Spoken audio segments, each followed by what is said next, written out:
ঈশ্বৰ দীৰ্ঘসহিষ্ণু বুলি আমি কেনেকৈ জানিব পাৰো?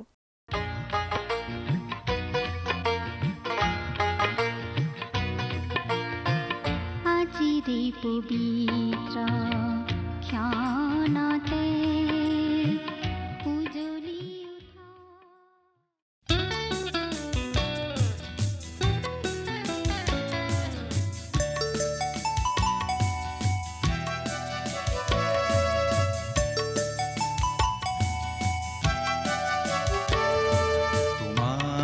কাষলে আহিছো পিতা, আজি মোক জিৰণি দিয়া।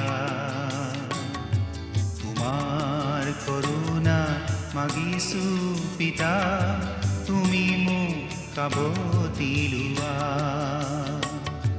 তোমাৰ কাষলে আহিছো পিতা, আজি মোক জিৰণি দিয়া। কৰুণা মাগিছো পিতা, তুমি মোক কাবতি লোৱা।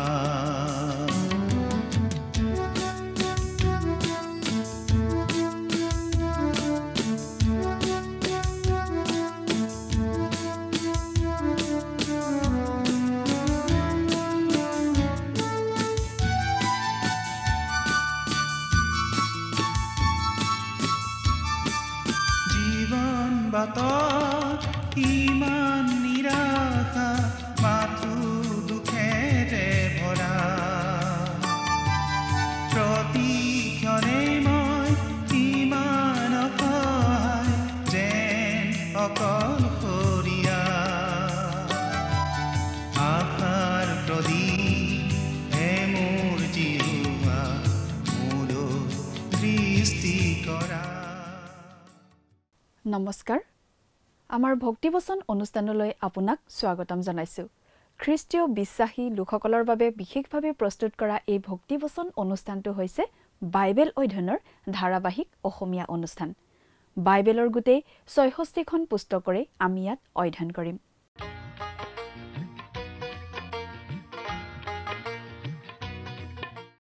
প্ৰিয় দৰ্শক, আপুনি যদি আমাৰ এই অনুষ্ঠানটো নিয়মিতভাৱে শুনি আছে, তেনেহলে আপুনি নিশ্চয় জানে যে আমি আমাৰ আগৰটো অনুষ্ঠানত বাইবেলৰ পুৰণি নিয়ম খণ্ডৰ আমোছ ভাৱবাদীৰ পুস্তকৰ ৪ নম্বৰ অধ্যায়ৰ ৯ নম্বৰ পদৰ পৰা ৫ নম্বৰ অধ্যায়ৰ ৫ নম্বৰ পদলৈকে পঢ়ি তাৰ ভিত্তিত আগবঢ়োৱা আলোচনা শুনিবলৈ পালো। আজিৰ অনুষ্ঠানত আমি আমোছ ভাৱবাদীৰ পুস্তকৰ ৫ নম্বৰ অধ্যায়ৰ ৬ নম্বৰ পদৰ পৰা ১৭ নম্বৰ পদলৈকে পঢ়ি তাৰ ভিত্তিত আগবঢ়োৱা আলোচনা শুনিবলৈ পাম। ঈশ্বৰৰ প্ৰতি অবাধ্যতাৰ শাস্তি স্বৰূপে ইছৰাইল ৰাজ্যখনলৈ ঈশ্বৰে কেনেদৰে শাস্তি আনিব, সেই কথা আমোছ ভাৱবাদীৰ যোগেৰে ঘোষণা কৰি দিয়া হৈছিল। উত্তৰৰ পৰা অহা শত্ৰুৱে তেওঁলোকক পৰাস্ত কৰিব বুলি জনাই দিয়া হৈছিল। ঈশ্বৰে তেওঁলোকলৈ আকালৰ দিন আনিব, ৰাজ্যত বৰষুণ বন্ধ কৰিব, ভয়ংকৰ খৰাং বতৰ হ'ব বুলি জনাইছিল। তেওঁলোকৰ পথাৰৰ শস্য গৰম বতাহে নষ্ট কৰি পেলাইছিল। খৰাং বতৰৰ বাবে সকলো ধ্বংস হৈছিল। অৱশিষ্টবোৰ পোকে খাই শেষ কৰিছিল। মহামাৰী আৰু যুদ্ধত বহুতো লোকৰ মৃত্যু হৈছিল। শিবিৰবোৰৰ পৰা মৃতদেহৰ দুৰ্গন্ধ ওলাইছিল। তথাপি তেওঁলোক ঈশ্বৰৰ কাষ চপা নাছিল। আমোছৰ যোগেৰে ঈশ্বৰে জনাই দিছিল যে উত্তৰৰ ইছৰাইল ৰাজ্য শত্ৰুৱে আহি ধ্বংস কৰিব। গিলগল বন্দী হৈ যাব বুলি জনাই দিছিল। বৈতেলো ধ্বংস হ'ব বুলি কোৱা হৈছিল। ওচৰীয়াবিলাকে আহি তেনেদৰে উত্তৰৰ ইছৰাইল ৰাজ্যখন আক্ৰমণ কৰি ধ্বংস কৰি বন্দী কৰি নিব বুলি জনাই দিছিল। ইছৰাইল ধ্বংস হোৱাৰ প্ৰায় ১০০ বছৰ পাছতহে দক্ষিণৰ জিহুদা ৰাজ্যখন শত্ৰুৱে ধ্বংস কৰি লোকসমূহক বন্দী কৰি নিছিল। কিন্তু উত্তৰৰ ৰাজ্যখন সোনকালেই বন্দী হৈ যাব বুলি আমোছে জনাইছিল, আৰু ঠিক তেনেদৰেই ঘটিছিল। আমোছৰ যোগেৰে ঈশ্বৰে ইছৰাইলক সাৱধান কৰি দিছিল, কিন্তু ঈশ্বৰে এটা বিশেষ আহ্বানো দিছিল। ঈশ্বৰে জনাই দিছিল যে তেওঁলোকে যদি ঈশ্বৰক বিচাৰে, যদি ঈশ্বৰলৈ ঘূৰি আহে, তেনেহলে তেওঁলোক জীয়াই থাকিব, তেওঁলোকে শাস্তিৰ পৰা ৰেহাই পাব। এয়া আছিল এটা অতি অন্তৰপৰশা আহ্বান। কিন্তু লগতে ঈশ্বৰে এইটোও জনাই দিছিল যে যদিহে তেওঁলোক ঈশ্বৰলৈ উভতি নাহে, তেনেহলে যোছেফৰ গৃহত জুই বিয়পি পৰিব, অৰ্থাৎ তেতিয়া ঈশ্বৰে তেওঁলোকক দণ্ড দিবলৈ বাধ্য হ'ব। ঈশ্বৰে নিজৰ বিষয়ে আকৌ সোঁৱৰাই দিছে আৰু অনুগ্ৰহপূৰ্ণ আহ্বান জনাইছে। ঈশ্বৰ দীৰ্ঘ সহিষ্ণু। ঈশ্বৰে মন্দ লোকক তৎক্ষণাত শাস্তি নিদিয়ে। মন পালটন কৰিবলৈ, ভাল হ'বলৈ, ঈশ্বৰলৈ ঘূৰি আহিবলৈ সুযোগ দি থাকে। প্ৰিয় দৰ্শক, কথাবোৰ অধিকভাৱে বহলাই চাবলৈ আহকচোন। এতিয়া আমি মূল আলোচনাটোৰ মাজলৈ আগবাঢ়ি যাওঁ। আমাৰ পৰম পবিত্ৰ প্ৰভু যীশুখ্ৰীষ্টৰ নামত নমস্কাৰ। প্ৰিয় শ্ৰোতা, আশা কৰোঁ মহান পিতা পৰমেশ্বৰৰ মহান অনুগ্ৰহত আপুনি ভালে কুশলে আছে। প্ৰিয় শ্ৰোতা, আপোনাৰ মনত আছেনে আমি ইয়াৰ আগৰটো অনুষ্ঠানত কি কথাৰে সামৰণি মাৰিছিলোঁ? হয়, ইছৰাইলৰ সন্তানসকলক বৈত-এলৰ বিচাৰ নকৰিবলৈ, গিলগলত নোসোমাবলৈ আৰু বেৰ-চেবালৈ নাযাবলৈ আদেশ দিয়া হৈছিল। কাৰণ এই আটাইবিলাক ঠাই আন আন দেৱ-দেৱীৰ সেৱা পূজা কৰাৰ স্থান আছিল। এই স্থানবোৰৰ বিচাৰ কৰি সেইবোৰত সোমাই আৰু সেই স্থানবোৰলৈ গৈ আন আন দেৱ-দেৱীবিলাকৰ সেৱা পূজা কৰি ইছৰাইলৰ সন্তানসকলে নিজ ঈশ্বৰ জিহুৱাৰ পৰা আঁতৰি গৈছিল। এইখিনি কথা আমি আমোচ ভাৱবাদীৰ পুস্তকৰ 5 নম্বৰ অধ্যায়ৰ 5 নম্বৰ পদৰ পৰা চালোঁ। কিন্তু তাৰ পাছৰ পদ অৰ্থাৎ 5 নম্বৰ অধ্যায়ৰ 6 নম্বৰ পদত আমোচে তেওঁৰ কথা অব্যাহত ৰাখি কৈছিল যে ইছৰাইলৰ সন্তানসকলৰ তেতিয়াও আশা আছিল। পদটো পাঠ কৰি দিছোঁ, শুনিবচোন। জিহুৱাক বিচাৰি জীয়াই থাকা, নহ'লে তেওঁ যোচেফ বংশত অগ্নিৰ দৰে লাগি তাক গ্ৰাস কৰিব আৰু তাক নুমাব পৰা বৈতেলত কোনো নহ'ব। জিহুৱাক বিচাৰি জীয়াই থাকা, কি যে সুন্দৰ আহ্বান এয়া! নহ'লে তেওঁ অগ্নিৰ দৰে লাগি তাক গ্ৰাস কৰিব, আৰু কি যে ভয়ানক সতৰ্কবাণী এয়া! তাৰমানে ঈশ্বৰে এই বুলি কৈছে, তোমালোক যদি মোলৈ নুঘূৰা, মই তোমালোকৰ সুধবিচাৰ কৰিব লাগিব। গতিকে ঘূৰা, মোলৈ ঘূৰি আহা আৰু জীয়াই থাকা। আমোচ 5 নম্বৰ অধ্যায়ৰ 7 নম্বৰ পদৰ পৰা 8 নম্বৰ পদ এতিয়া পাঠ কৰি দিম। যিজনাই কৃত্তিকা আৰু মৃগ শীৰ্ষ নিৰ্মাণ কৰিলে, যিজনাই মৃত্যু ছায়াক ৰাতিপুৱাত পৰিৱৰ্তন কৰে, ৰাতিক দিনলৈ সলনি কৰে, যিজনাই সাগৰৰ জলসমূহক আহ্বান কৰি পৃথিৱীৰ ওপৰত ঢালি দিয়ে, সুবিচাৰ নাগদানাত পৰিৱৰ্তন কৰোঁতা আৰু ধাৰ্মিকতাক মাটিত পেলাই দিওঁতা, যি তোমালোকে সেইজনাক বিচাৰা। এয়া ঈশ্বৰৰ পুনৰ দয়াৰ আহ্বান। ঈশ্বৰ দীৰ্ঘ সহিষ্ণু। আমি যিমান ধৈৰ্যশীল তাতকৈ ঈশ্বৰ অধিক ধৈৰ্যশীল। আমি জানো যে ঈশ্বৰৰ উপস্থিতিৰ সৈতে আমি ধৈৰ্যশীল হোৱাটো বাস্তৱিকতেই বৰ প্ৰয়োজন। ইয়াত কৃত্তিকা বা সপ্তগ্ৰাম হৈছে সূৰ্য, চন্দ্ৰ, বুধ, শুক্ৰ, মংগল, বৃহস্পতি আৰু শনি। আৰু মৃগশীৰ্ষ হৈছে মহাকাশৰ বহু নক্ষত্ৰপুঞ্জৰ এটা নক্ষত্ৰপুঞ্জ। ঈশ্বৰেই এই সকলোৰে সৃষ্টিকৰ্তা। সেইজনা ঈশ্বৰক তোমালোকে বিচাৰা, যিজনাই মৃত্যু ছায়াক ৰাতিপুৱাত পৰিৱৰ্তন কৰে আৰু দিনক ৰাতিলৈ পৰিৱৰ্তন কৰে, তোমালোকে সেই ঈশ্বৰক বিচাৰা। যিজনাই সাগৰৰ জলসমূহক আহ্বান কৰি পৃথিৱীৰ ওপৰত ঢালি দিয়ে, সেই ঈশ্বৰক বিচাৰি তোমালোক জীয়াই থাকা। সৰগৰ জলসমূহক আহ্বান কৰি পৃথিৱীৰ ওপৰত ঢালি দিয়া মানে সাগৰৰ পৰা পানী তুলি সেইবোৰক মেঘত পৰিণত কৰি আৰু সেই মেঘবোৰক বতাহেৰে নিৰ্দিষ্ট স্থানলৈ বলাই নি বৰষুণলৈ ৰূপান্তৰ কৰি মাটিত পৰিবলৈ দিয়ালৈকে সকলো কাম ঈশ্বৰেই কৰে। আমোচে কৈছে, জিহুৱা তেওঁৰ নাম। সেইজনা ঈশ্বৰক ইছৰাইল আৰু জগতৰ সকলো লোকে বিচাৰি জীয়াই থাকিব লাগে। আন কথাত ইছৰাইলৰ সন্তানসকলক কৈছে, তোমালোকে আন দেৱতাবোৰৰ প্ৰতিমা পূজালৈ পালতিলা, কিন্তু যিজনা জীৱন্ত ঈশ্বৰৰ লোক তোমালোক, আন দেৱতাবোৰৰ পূজা তোমালোকত শোভা নাপায়। সেইজনা ঈশ্বৰ জিহুৱা জীৱন্ত ঈশ্বৰ আৰু তেওঁ সৃষ্টিকৰ্তা ঈশ্বৰ। সুবিচাৰ নাকদানাত পৰিৱৰ্তন কৰোঁতা আৰু ধাৰ্মিকতাক মাটিত পেলাই দিওঁতা যি তোমালোক, অৰ্থাৎ ইছৰাইল জাতিক কোৱা হৈছে। ইছৰাইল যি তেওঁলোকে জিহুৱা ঈশ্বৰক বিচাৰিব লাগে। প্ৰিয় শ্ৰোতা, সুবিচাৰখিনিক নাকদানাত পৰিৱৰ্তন কৰোঁতা আৰু ধাৰ্মিকতাক মাটিত পেলাই দিওঁতা মানুহখিনি কোনবিলাক মানুহৰ নিচিনা মানুহ তেওঁলোক বাৰু? হয়, যিসকলে বাহ্যিকভাৱে সকলো ৰীতি নীতি পালন কৰে বা খ্ৰীষ্টীয় সভা আৰু সংগঠনসমূহৰ কাৰ্যত বৰকৈ ব্যস্ত থাকে, কিন্তু তেওঁলোকে বাহ্যিকভাৱে পালন কৰা ৰীতি নীতি বা তেওঁলোকে কৰা কাম কাজৰ সৈতে তেওঁলোকৰ জীৱন আচৰণ খাপ নাখায়।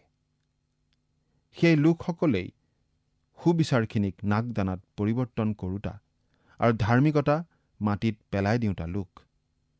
আমোচৰ সময়ৰ ইছৰাইলৰ উত্তৰ ৰাজ্যৰ ইছৰাইলীয় লোকসকল তেনেকুৱা ধৰণৰ লোক আছিল। ঈশ্বৰে কৰিবলৈ কোৱা সকলো বাহ্যিক ৰীতি নীতি বৰ নিয়মীয়াকৈ পালন কৰিছিল। ঈশ্বৰে দিয়া ধৰ্মীয় ব্যৱস্থা অনুসাৰে সেৱা উপাসনা কৰিছিল। ক'বলগীয়াখিনি কৈছিল আৰু কৰিবলগীয়াখিনি কৰিছিল। আনহে নালাগে, তেওঁলোকে ঈশ্বৰলৈ বলি উৎসৰ্গও আগবঢ়াইছিল। কিন্তু তেওঁলোকে কৰা কাম আৰু পালন কৰা কোনো বাহ্যিক ৰীতি নীতিৰ সৈতে তেওঁলোকৰ জীৱন আচৰণৰ কোনো মিল নাছিল।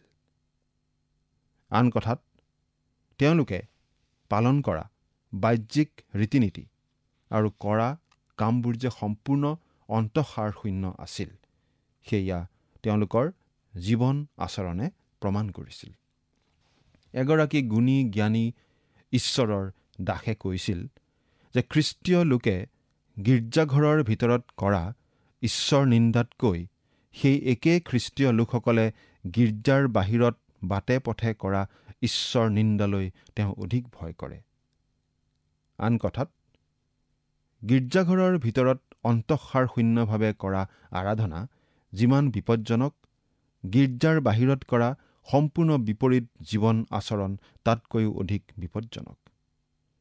উদাহৰণ হিচাপে চাওক, এবাৰ এজন খ্ৰীষ্টীয় লোকে চকু টকু মুদি বৰ আন্তৰিকতাৰে গাইছিল, মই হওঁ যেতিয়া শক্তিহীন, খ্ৰীষ্টত বিশ্বাস কৰোঁ প্ৰতিদিন। তেনেকুৱাকৈ গীত গোৱা মানুহজনে পাছদিনা হাত চোৱা মানুহজনৰ ওচৰলৈ গৈ কৈছিল, হে সাধু বাবা, মোৰ হাতখন চাই দি কৈ দিয়কচোন, মোৰ হেৰুৱা গৰুটো কেনি গৈছে আৰু ক'ত বিচাৰি পাম? গীতত হ'লে গালে বোলে খ্ৰীষ্টতেই বিশ্বাস প্ৰতিদিন, কিন্তু পাছদিনা গীৰ্জাঘৰৰ বাহিৰত বিশ্বাস কৰিলে হাত চোৱা মানুহজনৰ ওপৰত। এনে আচৰণৰ লোকসকলক প্ৰভু যীশুখ্ৰীষ্টই কপটীয়া বুলি কৈ বৰ খাপ খোৱা উপাধি প্ৰদান কৰিছে। এওঁলোক ওপৰত বগাকৈ লিপা মৈদামৰ নিচিনা, ভিতৰত হাড়েৰে ভৰা। এওঁলোক ওপৰে ৰং চং, ভিতৰে কোৱা ভাতুৰি। এওঁলোকে গীৰ্জাঘৰৰ ভিতৰতো ঈশ্বৰ নিন্দা কৰে আৰু গীৰ্জাৰ বাহিৰতো ঈশ্বৰ নিন্দা কৰে। কি দুখৰ কথা যে এনে মানুহেৰে আমাৰ গীৰ্জা ভৰি থাকে। ভাবি চাওকচোন কথাটো। আমাৰ অৱস্থা বাৰু কি? খ্ৰীষ্টীয় মণ্ডলীৰ বিভিন্ন কামত বৰ সক্ৰিয় মানুহে এই কথা পচন্দ নকৰে, কাৰণ তেওঁলোক খ্ৰীষ্টীয় মণ্ডলীৰ কাম বনত সক্ৰিয় হ'লেও বাহিৰত তেওঁলোকৰ ব্যৱসায়ত আৰু সামাজিক জীৱনত প্ৰভুৰ কাৰণে জীৱন যাপন কৰাত বৰ সক্ৰিয় নহয়। এজন বাইবেল শিক্ষকে এই বুলি স্বীকাৰ কৰিছে, মই এই অপৰাধত বাৰম্বাৰ অপৰাধী, এই বুলি নিজকে উদ্ঘাটন কৰিছোঁ। বহু সময়ত এই বিষয়ে মই আনক শিক্ষা দিছিলোঁ, কিন্তু ভিতৰি ভিতৰি নিজে হ'লে পৰাজিত জীৱন যাপন কৰিছিলোঁ। অভিজ্ঞতাৰ পৰা কৈছোঁ, এনে জীৱন সুখী জীৱন নহয়। এই অৱস্থাৰ বাবেই আজিৰ গীৰ্জাৰ অনেক বেদী মঞ্চ বাজি থকা কাঁহ পিতলত পৰিণত হৈছে। বেতনভোগী বাক্য প্ৰচাৰকে পেটৰ ভাত মুকুলোৱাৰ তাৰণাতহে বেদী মঞ্চৰ পৰা কাঁহ পিতলৰ দৰে শব্দ কৰে। এয়া হয় বাক্য প্ৰচাৰকৰ আন্তৰিকতাহীনতাৰ বাবে, আৰু শ্ৰোতা সমাজ হয় দুৰ্ভগীয়া। কিন্তু কেতিয়াবা কোনো বাক্য প্ৰচাৰকে সমাজে ভাল পোৱা নোপোৱাৰ ভিত্তিত বাইবেলৰ বাণী প্ৰস্তুত কৰি শ্ৰোতাৰ মনোৰঞ্জনৰ খোৰাক যোগায় মাথোন। এই আটাইবোৰেই সুবিচাৰ নাকদানাত পৰিণত কৰা আৰু ধাৰ্মিকতা মাটিত পেলাই দিওঁতাসকলৰ কাৰবাৰ।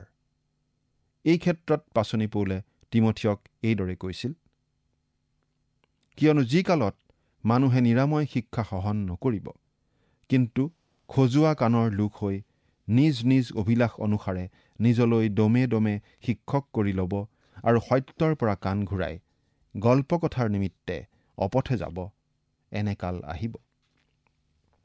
2 তিমথিয় 4 নম্বৰ অধ্যায়ৰ 3 আৰু 4 নম্বৰ পদ। জীৱন আচৰণক স্পৰ্শ কৰি তাক শুদ্ধ কৰাৰ বাণীৰ পৰিৱৰ্তে তেওঁলোকে শুনি মনোৰঞ্জনৰ খোৰাক পূৰ কৰিব পৰা বিধৰ বাণী শুনিবলৈ পালেই হ'ল। এওঁলোকৰ ভালপোৱা কথাটো মিছৰীয়াসকলৰ মাজত চলিত কথাটোৰ নিচিনা, তুমি মোৰ পিঠি খজুৱাই দিয়া আৰু ময়ো তোমাৰ পিঠি খজুৱাই দি দুয়ো সুখ উপলব্ধি কৰোঁ হওক। এই ক্ষেত্ৰত আমি নিজৰ কথাটোকো মন কৰা দৰকাৰ। আপোনাৰ বাহ্যিক আচৰণৰ সৈতে আন্তৰিক আচৰণৰ মিল আছেনে প্ৰিয় শ্ৰোতা? নে আমোচৰ দিনৰ ইছৰাইলৰ আচৰণেই আপোনাৰো আজিৰ আচৰণ? সেই ক্ষেত্ৰত আমি নিজৰ নিজৰ কথা ভাবি চোৱা উচিত। আপোনাৰ ক্ষেত্ৰত আপুনিও আপোনাৰ বিষয়ে পৰীক্ষা কৰি চাওক, কাৰণ আমি ঈশ্বৰৰ সন্তানৰূপে কোনেও আমাৰ জীৱন মঞ্চত ভাও দিয়া উচিত নহয়। 5 নম্বৰ অধ্যায়ৰ 9 আৰু 10 নম্বৰ পদ। দুৰ্গলৈ সৰ্বনাশ ঘটাকৈ যিজনাই বলি লোকৰ ওপৰত হঠাৎ সৰ্বনাশ ঘটায়, তোমালোকে সেইজনাক বিচাৰা। তেওঁলোকে নগৰৰ দুৱাৰত দুখ ধৰোতা লোকক ঘীন কৰে আৰু যথাৰ্থ কথা কওঁতা লোকক তুচ্ছ কৰে। তেওঁলোকে নগৰৰ দুৱাৰত দুখ ধৰোতা লোকক ঘীন কৰে। নগৰৰ দুৱাৰত থাকি দুখ ধৰোতা এইসকলনো কোন বাৰু? তেওঁলোক নিশ্চয় বিচাৰক লোক, কাৰণ তেতিয়াৰ দিনত দেৱালেৰে আগুৰা নগৰৰ ভিতৰতে বিচাৰালয়সমূহো আছিল। কাৰণ আপুনি বাইবেলৰ গোটেইখনতে পাব যে বিচাৰকসকল নগৰৰ দুৱাৰ মুখতে বহিছিল। সেয়েহে আমি পাওঁ যে বুৱজে নয়মি আৰু ৰুথৰ উত্তৰাধিকাৰিত্ব মোকাবিলা কৰিবলৈ তেওঁলোকৰ নিকটতম সম্বন্ধীয় লোকসকলক বৈতলেহেমৰ দুৱাৰমুখলৈ আনিছিল। লোট যেতিয়া ছদোমলৈ গৈছিল, তেতিয়া তেওঁ তাত ৰাজনীতিত জড়িত হৈ পৰিছিল আৰু সেয়ে তেওঁ নগৰৰ দুৱাৰমুখত বহিছিল। দুৱাৰমুখত তেওঁ বহিছিল কিয়? কাৰণ তেওঁ এগৰাকী বিচাৰক আছিল। আমোচ ভাৱবাদীয়ে কৈছে যে ভুল কৰাসকলক নগৰৰ দুৱাৰমুখত থাকি অনুযোগ কৰা বিচাৰকসকলকেই ইছৰাইলীয় লোকসকলে ঘীন কৰিছিল। সেইকাৰণেই অধিকভাগ ইছৰাইলীয় বিচাৰকসকলে জনসাধাৰণৰ সৈতে সহযোগ কৰি তেওঁলোকে কৰা ভুল আৰু অন্যায়ৰ সৈতে আপোচ কৰি চলিছিল। কেৱল সেয়াই নহয়, যথাৰ্থ কথা কওঁতা লোকক তেওঁলোকে তুচ্ছ কৰিছিল। অৰ্থাৎ যি বিচাৰকসকলে সত্য কথা আৰু ন্যায়ত জোৰ দি লাগিছিল, তেওঁলোক সমাজত প্ৰিয়ভাজন লোক নাছিল। এই ক্ষেত্ৰত আমোচৰ সময়তকৈ যে এতিয়া কথাটো ভাল হ'ল, সেইটো একেবাৰে মিছা কথা। বৰং বহু ক্ষেত্ৰত আমোচৰ দিনতকৈ এতিয়াহে অধিক অন্যায় হৈছে। 5 নম্বৰ অধ্যায়ৰ 11 নম্বৰ পদ। তোমালোকে দুখীয়াক গছকাৰ বাবে আৰু তাৰ পৰা অন্যায়ৰূপে ঘেঁহু ধান আদায় কৰা বাবে তোমালোকে কটা শিলেৰে ঘৰ সাজিলেও তাত বাস কৰিবলৈ নাপাবা। মনোহৰ দ্ৰাক্ষাবাৰী পাতিলেও তাৰ দ্ৰাক্ষাৰস পান কৰিবলৈ নাপাবা। দৰিদ্ৰসকলেই সেই লোক আছিল যিসকলে সদায় সমাজৰ অন্যায় অত্যাচাৰ ভুগি চলিবলগীয়া হয়। সেই অভিজ্ঞতা আমাৰ বেছিভাগ মানুহৰেই আছে। তেতিয়াও আছিল, এতিয়াও আছে। যিসকল লোক অতি দৰিদ্ৰ হিচাপে ডাঙৰ দীঘল হৈছে, তেওঁলোকে এই কথা নিশ্চয় বুজি পায়। কিন্তু তেনেকুৱা দৰিদ্ৰ লোকে যদি প্ৰভু যীশুত বিশ্বাস স্থাপন কৰিছে, তেনেকুৱা লোকসকলে ঈশ্বৰৰ সহায়ত দিনৰ মান্না দিনে নিশ্চয় পাই আছে। ঈশ্বৰে যেনেদৰে চলায় তেনেদৰে চলিবলৈ তেনেকুৱা বহুতো মানুহে শিকিছে। কিন্তু এইটো ঠিক যে দৰিদ্ৰ মানুহক জগতে বৰ হীন চকুৰে চায় আৰু পৰাপক্ষত অন্যায় ব্যৱহাৰ কৰে। তোমালোকে কটা শিলেৰে ঘৰ সাজিলেও তাত বাস কৰিবলৈ নাপাবা। আমোচ ভাৱবাদীয়ে এই ভৱিষ্যৎবাণী দিয়াৰ কিছুদিনৰ পাছতেই অচুৰীয়াবিলাক আহি ইছৰাইলৰ উত্তৰ ৰাজ্য আক্ৰমণ কৰি চমৰীয়াত শিল কাটি সজোৱা গৃহবিলাক ধ্বংস কৰি মাটিৰ সমান কৰি থৈ অনেক লোকক বধ কৰিছিল আৰু অধিক ভাগ লোকক বন্দী কৰি দেশান্তৰলৈ লৈ গৈছিল। সেইবোৰৰ ভগ্ন অৱশেষ যোৱা 3000 বছৰে চমৰীয়াত পৰি আছে। আমোচ 5 নম্বৰ অধ্যায়ৰ 12 নম্বৰ পদ। কিয়নো ধাৰ্মিক লোকক কষ্ট দিওঁতা, ভেটি লওঁতা আৰু নগৰৰ দুৱাৰত দৰিদ্ৰবিলাকক অন্যায় কৰোঁতা যি তোমালোকৰ অপৰাধ কিমান অধিক আৰু তোমালোকৰ পাপবোৰ কিমান মহৎ তাক মই জানো। আমোচৰ দিনত দুখীয়া নিচলা লোকবিলাকে বিচাৰালয়ত কোনো ন্যায় লাভ কৰিব পৰা নাছিল। কিন্তু আপুনি ভাবেনে যে তেওঁলোকে আজি কিবা বেলেগ আশা কৰিব পাৰে?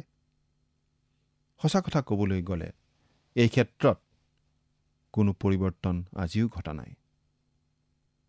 মৃত্যুদণ্ডৰ যোগ্য হ'লেও বা মৃত্যুদণ্ডৰ বাবে ৰায় হোৱাৰ পাছতো পিছত উচ্চতৰ বিচাৰালয়ত পুনৰ বিচাৰ পাবলৈ আবেদন কৰিব পৰা ব্যৱস্থাই বহু ধনী অপৰাধীক গেছ কক্ষ বা বিজুলী সৰবৰাহ কৰা চকীৰ মৃত্যুদণ্ডৰ পৰা বহু সময়ত ৰেহাই দিয়ে। কাৰণ উচ্চতৰ বিচাৰালয়ত খৰচ কৰিবলৈ তেওঁলোকৰ অসংখ্য ধন আছে। দুখীয়াৰ কিন্তু ধন নাই, আছে তেওঁলোকৰ ফুটা কপালটো। সেয়ে সেই ফুটা কপালটোক লৈ তেওঁ ফাঁচীৰ কাঠত উঠে। কিন্তু অপৰাধী ধনী হ'লেও বা দৰিদ্ৰ হ'লেও দণ্ডৰ যোগ্য হ'লে দণ্ড ভুগিব লাগে, আইনে তাকেহে দিব লাগে। ধনীয়ে ধন ব্যৱহাৰ কৰিব পাৰিলে তেওঁ কেনেকৈ নিৰপৰাধী হ'ব পাৰে যদি তেওঁ বাস্তৱিকতেই অপৰাধী? কিন্তু দুখৰ কথা যে ধনৰ লোভত আজি মানুহে বহু অপৰাধীক নিৰপৰাধী বনাইছে। ধন বল বাহুবল থকাসকলে সেইকাৰণেই আজি দপদপাই ফুৰিব পাৰিছে আৰু মানুহৰ সমাজ সেইদৰেই ৰসাতললৈ গৈ আছে। এনে অন্যায় চলি থাকিলে বা চলাই থাকিলে মানুহে নিজেই নিজৰ কবৰ খান্দিব। ইছৰাইলৰ সন্তানসকলৰ সেইটোৱেই ঘটিছিল। প্ৰিয় শ্ৰোতা, মনত ৰাখিব যে দেশত বা জাতিবিলাকৰ মাজত অন্যায় বিৰাজ কৰিলে ঈশ্বৰে তালৈ দৃষ্টি ৰাখে।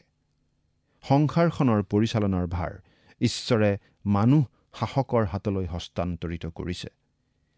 সেই শাসকসকলে যদি ন্যায় বিচাৰ বজাই ৰাখিব নোৱাৰে তেন্তে ঈশ্বৰে সেই শাসকসকলক দূৰ কৰিব। 5 নম্বৰ অধ্যায়ৰ 13 নম্বৰ পদটো পঢ়িম। এই নিমিত্তে এনে সময়ত সুবিবেচক লোক মনে মনে থাকিব, কিয়নো এইয়ে দুখ সময়। আন কথাত ক'বলৈ হ'লে দৰিদ্ৰক অন্যায় অত্যাচাৰ কৰা দেখিলেও মানুহে প্ৰতিবাদ কৰা নাছিল, কাৰণ প্ৰতিবাদ কৰাৰ দ্বাৰা নয়া পইচা এটাৰ সমানো লাভ নাছিল। আমাৰ এতিয়াৰ দিনবোৰো একেধৰণৰ দুৰ্দিন। বহু সময়ত সমাজৰ বিভিন্ন নিয়ম কানুনবোৰ ফুটুকাৰ ফেন মাথোন। আপোনাৰ যদি ধন বল জনবল আৰু বাহুবল নাই, আপোনাৰ সকলো আইনগত চিঞৰ বাখৰ অৰণ্য ৰুদন মাথোন। 5 নম্বৰ অধ্যায়ৰ 14 নম্বৰ পদ। তোমালোকে জীয়াই থাকিবৰ নিমিত্তে বেয়া নিবিচাৰি ভালহে বিচাৰা, আৰু তোমালোকে কোৱাৰ দৰে বাহিনীবিলাকৰ ঈশ্বৰ জিহুৱা তোমালোকৰ লগত থাকিব। ইয়াত ঈশ্বৰে ইছৰাইলক পুনৰ আহ্বান জনাইছে যেন তেওঁলোকে তেওঁলৈ পালতে। তোমালোকে বেয়াক ঘীন কৰা, ভালক ভাল পোৱা আৰু নগৰৰ দুৱাৰত সুবিচাৰ স্থাপন কৰা, কিজানি বাহিনীবিলাকৰ ঈশ্বৰ জিহুৱাই যোছেফৰ অৱশিষ্ট ভাগলৈ দয়ালু হ'ব। এইদৰে আমি পাওঁ 15 নম্বৰ পদত। প্ৰিয় শ্ৰোতা, বেয়াক ঘীন কৰা, ভালক ভাল পোৱা আৰু সুবিচাৰ স্থাপন কৰা, এই আটাইবোৰেই ভাল। মানুহে এনে ভাল কৰিব পাৰিলে ভাল ঈশ্বৰে দয়া কৰিবই। 16 আৰু 17 নম্বৰ পদ। এই কাৰণে বাহিনীবিলাকৰ ঈশ্বৰ জিহুৱাই এই কথা কৈছে, আটাই চকত লোকে বিলাপ কৰিব, আটাই আলিত হাই হাই কৰিব, আৰু খেতিয়কক শোক কৰিবলৈ আৰু বিলাপত পটুবোৰক হাহাকাৰ কৰিবলৈ মাতিব, আৰু আটাই দ্ৰাক্ষাবাৰীত হাহাকাৰৰ ধ্বনি হ'ব, কিয়নো জিহুৱাই কৈছে, মই তোমালোকৰ মাজেদি যাম। মই তোমালোকৰ মাজেৰে যাম বুলি ঈশ্বৰ জিহুৱাই কৈছিল, কাৰণ তেওঁ জানিছিল যে ইছৰাইলীয়া লোকসকলে তেওঁলৈ নুঘূৰিব। যি সুদবিচাৰ অনিবাৰ্যভাৱে তেওঁলোকলৈ আহিব, তাক ঈশ্বৰে অতি স্পষ্টভাৱে ঘোষণা কৰিছে। মৃত্যুৱে প্ৰত্যেকজনকে স্পৰ্শ কৰিব, সকলোৱে বিলাপ কৰিব। জাতি এটাৰ মাজেৰে ঈশ্বৰ জিহুৱা যাব লগা হোৱাটো জাতিটোৰ বাবে বৰ বিপজ্জনক কথা। সেই বিপজ্জনক অৱস্থাত নপৰাকৈ থাকিবলৈ আমি প্ৰতিজনে এতিয়াই সাৱধান হোৱা উচিত নহয়নে? চিন্তা কৰি চাওকচোন।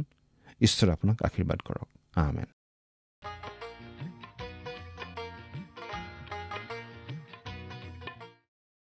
ইছৰাইল ৰাজ্যত চলি থকা সকলো অধাৰ্মিকতা, সকলো অন্যায় অবিচাৰ, সকলো ভয়ংকৰ পাপৰ কথা ঈশ্বৰে তেওঁলোকক সোঁৱৰাই দিছে।